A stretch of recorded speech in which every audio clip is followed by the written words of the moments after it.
નમસ્કાર, જોહાર. દિવાળીના નવા વર્ષની બધાને શુભકામના, સાલ મુબારક. વાત કરીશું સુરતના મહુવા તાલુકાની. મહુવા તાલુકામાં ઘડઈ ઘોપડાની ઘટના છે, જે દિવાળીના દિવસની ઘટના છે અને ઘટના ખૂબ જ નિંદનીય ઘટના છે, કારણ કે એક આદિવાસી પરિવારને ઢોરમાર મારવામાં આવ્યો છે. આવી જ ઘટના થઈ હતી 6 મહિના પહેલા બારડોલીના કારેલી ગામે, ગંગાધરાનું કારેલી ગામ, જ્યાં એક પરિવારને ન જેવી બાબતમાં ઢોર મારી નાખવામાં આવ્યો હતો, એ પણ ભરવાડ સમાજના લોકો દ્વારા. અને ઘડોઈ ગોપડાની જે વાત છે, ગોપડા ગામની જે વાત છે, ગોપડા ગામમાં જે ઘટના બની છે, એમાં પણ આજ ભરવાડ સમાજના લોકો છે, એના દ્વારા એક પરિવાર પર હુમલો કરવામાં આવ્યો છે. પરિવારના હર્ષદભાઈ પટેલ કરના વ્યક્તિ જે છે, ગોપડાના જ વ્યક્તિ છે, અને સણવલ્લા એમના મામાના ઘરે જાય છે દિવાળીના તહેવાર નિમિત્તે ફરવા. ત્યાંથી પરત ફરતા ગોપડાનું ગૌચર ફળિયા જે છે, ત્યાં ભરવાડ સમાજના લોકો રહે છે. ત્યાંથી રોડ પરથી પસાર થતા હતા અને પસાર થતા દરમિયાન ફટાકડા ફોડતા હતા.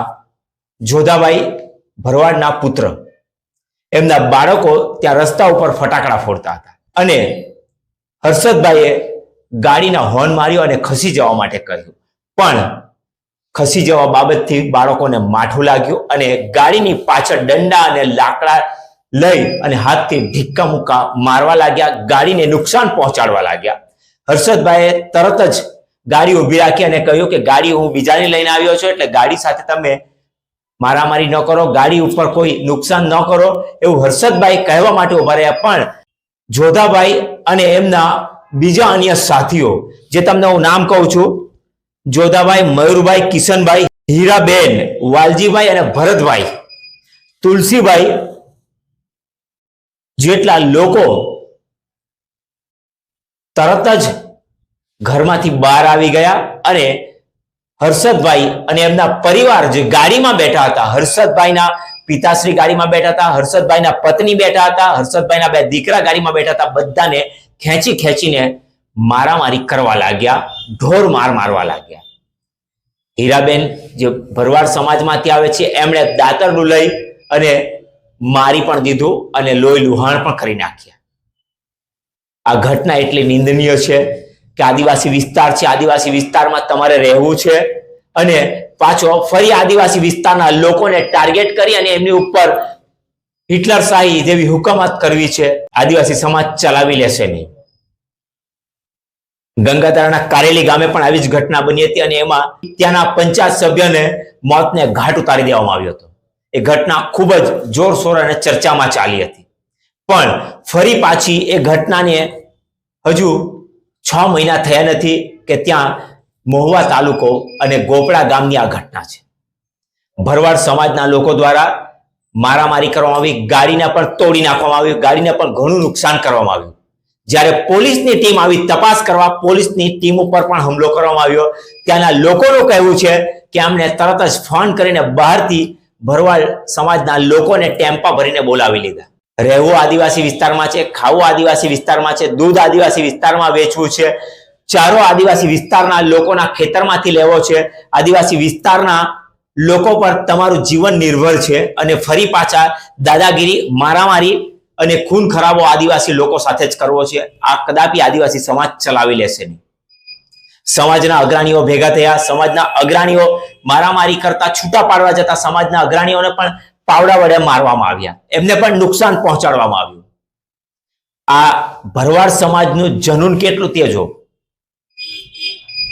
અને પછી પાછું કઈ કહેવા જઈએ તો સીધો મુદ્દો લાવશે કે અમારી ગાયોને ટાર્ગેટ કરે છે, ગૌ માતાને વચ્ચે લાવશે અને મામલાને રાજકીય અડ્ડો બનાવશે. પણ આ વખતે આવું કંઈ પણ થવા નહીં દઈએ, કારણ કે દર વખતે આદિવાસી સમાજે મોરચો લઈને જવું પડે છે પોલીસ સ્ટેશને, ત્યારબાદ જ ફરિયાદ નોંધાય છે. પણ આ વખતે પોલીસ દ્વારા આદિવાસી આગેવાનો પોલીસ સ્ટેશને પહોંચ્યા મહુવા, અને પીઆઈ સાહેબે 107 જેવી મર્ડરની કલમ સાથે પણ અને એટ્રોસિટી સાથેના ગુના પણ નોંધ્યા છે. હવે આવનાર સમયમાં જોવાનું રહેશે કે ભાગેડુ જે ગુનેગાર છે, ભરવાડ સમાજના જે ભાગેડુ ગુનેગાર છે, ક્યારે પકડાશે અને એમને શું સજા કરવામાં આવશે. કારણ કે આ ભરવાડ સમાજના લોકો વર્ષોથી ત્યાં દબદબો જમાવવા માટે આવું કરતા આવ્યા છે એવું ગામના લોકોનું કહેવું છે. અગાઉ પણ આવી ઘટના થઈ છે અને સમાધાન થઈ ચૂક્યા છે, પણ આ વખતે દાદાગીરી ચરમસીમાએ પહોંચી છે અને જેને નાથવા માટે સમગ્ર આદિવાસી સમાજ એક થઈને લડત આપી રહ્યું છે. જો આવનાર સમયમાં કોઈ પણ ન્યાયની તરફ જતો રસ્તો ન દેખાશે તો આદિવાસી સમાજ ધરણા ઉપર બેસશે, પોલીસ સ્ટેશનનો ઘેરાવો પણ કરશે એવું પણ કહેવામાં આવ્યું છે. પરિમલ પટેલ, પૂર્વ તાલુકા પંચાયત સભ્ય સૈદપુર. આજરોજ મહુવા તાલુકાના ગોખડા ગામે જે રબારી સમાજ દ્વારા આદિવાસી સમાજ સાથે ટિપ્પણી કરવામાં આવી અને જે રીતના હુમલો કરવામાં આવ્યો તે બાબતે ગ્રામજનો દ્વારા આક્રોશ કરીને મહુવા પોલીસ સ્ટેશન ખાતે ફરિયાદ આપવામાં આવી.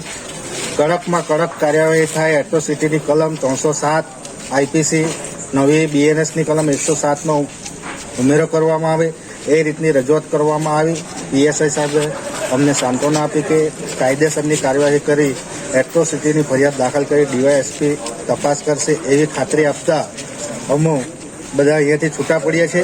તેમજ જે વોન્ટેડ આરોપી છે તેમને શોધખોળ કરવા માટે આખું તંત્ર કામે લાગી ગયું છે. એ બાબતે લોકોને સંતોષ થતા અહીંયાથી અમે છૂટા પડીએ છીએ. પરિમલભાઈ, આપના જે વ્યક્તિ ખરા, એક આદિવાસી સમાજનો યુવક છે, એમને ઘણી ગંભીર ઈજા પહોંચી છે, એમની હાલ સારવાર થઈ રહી છે કે કેમનું છે? એમની સારવાર કરવામાં આવી છે. એમને 5 ટાંકા બી આવ્યા છે. એમની ફરિયાદ લઈ લીધી છે. હાલ તબિયત સારી છે. ડૉક્ટરે કીધું છે પણ કંઈ કહેવાય નહીં, કારણ કે પાવડાનો હુમલો કર્યો છે. એટલે ડૉક્ટર મેડિકલ પાછી સિટી સર્વે કરીને તપાસ કરવામાં આવે એવું અમારી માંગણી છે. આજરોજ ગોકળા ગામે જે ઘટના બની છે અને એની અંદર બહારથી આવીને જે ગામમાં વસવાટ કર્યો છે એવા આ આહિર સમાજે આદિવાસી સમાજ પર હુમલો કર્યો છે અને એ હુમલા અનુસંધાને વારંવાર આવા હુમલાઓ થયા છે. એટલે આ વખતે ગામ લોકોએ એક નક્કી કર્યું છે કે ભાઈ આ લોકોને સજા જ્યાં સુધી નહીં મળે ત્યાં સુધી આપણે ગામ લોકોએ સંગઠિત રહીને આવા તત્વોને ગામની બહાર કાઢવા જોઈએ. અને એ અનુસંધાને આજે અહીંથી ખાતરી આપવામાં આવી છે આપણા પીએસઆઈ સાહેબ દ્વારા કે ભાઈ એમની સામે એટ્રોસિટીથી માંડીને જે કલમો લગાવવા જેવી છે તમામ લગાવી છે અને તપાસ આખી ડીવાયએસપી સાહેબ કરશે. એટલે અમારે આમાં કંઈ કરવાનું રહેતું, પણ તે છતાં અમારી ખાતરી તમને આપીએ છીએ કે ભાઈ અમે આની અંદર જરા પણ ઢીલું છોડવા માંગતા નથી. જે ઝઘડો થયો છે શાના કારણે ઝઘડો કરવામાં આવ્યો છે? એ ઝઘડો જે થયો છે તે ત્યાંથી રસ્તા પરથી ગાડી પાસ થતી હતી અને એ લોકોના છોકરાઓ કંઈ ફટાકડા ફોડતા હતા અને એ ફટાકડા ફોડતા હોર્ન મારતા એને સાઈડ માંગતા આ લોકોને કે ભાઈ તું હોર્ન મારીને કેમ અમારા છોકરાઓને સાઈડમાં ખસેડે છે. જે એ લોકોને ખોટું લાગતા એ લોકોએ હુમલો કર્યો અને ગાડી પાસ થઈ એટલે પાછળથી એ લોકોએ પથ્થર દ્વારા હુમલો કર્યો અને ગાડી ઊભી રાખી એટલે એના અંદર બેઠેલા તમામ માણસોને ખેંચીને એ લોકોએ માર્યા છે. એની અંદરમાં કોઈ મહિલા હતી ગાડીની? હા, એક બેન હતા ને જે ફરિયાદી છે, એમની છોકરી અને એમના પત્ની, એ બંને હતા. છોકરીને અને આ તોફાન જયારે થયું હતું ત્યાંથી ગ્રામજનોની એવી વાત આવી છે કે બહારથી બી વ્યક્તિઓ આવી બોલાવ્યા હતા એમણે. હા, એ લોકો સાચી છે. એ તો કાયમ જ જયારે બી કઈ બી ચમકડું થાય એટલે બહારથી તરત જ એ લોકો વ્યક્તિ એ લોકોના સગાવાલાને બોલાવીને 2-4 ટેમ્પાઓ એ લોકો ભરીને આવી જ જાય છે. અને ગામવાળા પર હુમલો કર્યો? ગામવાળા પર હુમલો ના, અગાઉ તો સમાધાનો થયા છે. અત્યારે જે ટેમ્પોથી બાદવાળા વ્યક્તિઓ બોલાવ્યા એ લોકો કોઈ હુમલો કર્યો હતો ગામવાળા પર? ના, તે સમયે તો પોલીસ આવી ગઈ એટલે તે સમયે હુમલો કર્યો નહોતો. કોઈ ઘટના નથી બની. અમુને કોઈ વાંધો નથી અન્ય સમાજ પ્રત્યે, પરંતુ જે આવા કૃત્ય કરે છે એ સમાજ પોતાના સમાજને બદનામ કરે છે, જેના કારણે અમને વાંધો છે. કોઈ બી સમાજનો માણસ હોય, શાંતિપ્રિય રહેતો હોય તો કોઈ બી સમાજ હોય, આદિવાસી સમાજ કે અન્ય સમાજ હોય તો રહેતો હોય તો તેને રહેવા દેતા જ છે. ને આદિવાસી સમાજ એટલો શાંતિપ્રિય છે કે કોઈ બી બહારનો વ્યક્તિ આવતો હોય તેને બી કામ ધંધો કરવા દેતો છે. પરંતુ આવા તત્વોના કારણે એમના સમાજનું નામ બદનામ થાય છે, એનો અમને વિરોધ છે. બાકી અમારે કોઈ અન્ય સમાજને ગાળ દેવી કે એવું કંઈ છે નથી, પણ આવા કૃત્ય કરનારના લીધે એમનું નામ ખરાબ થાય છે.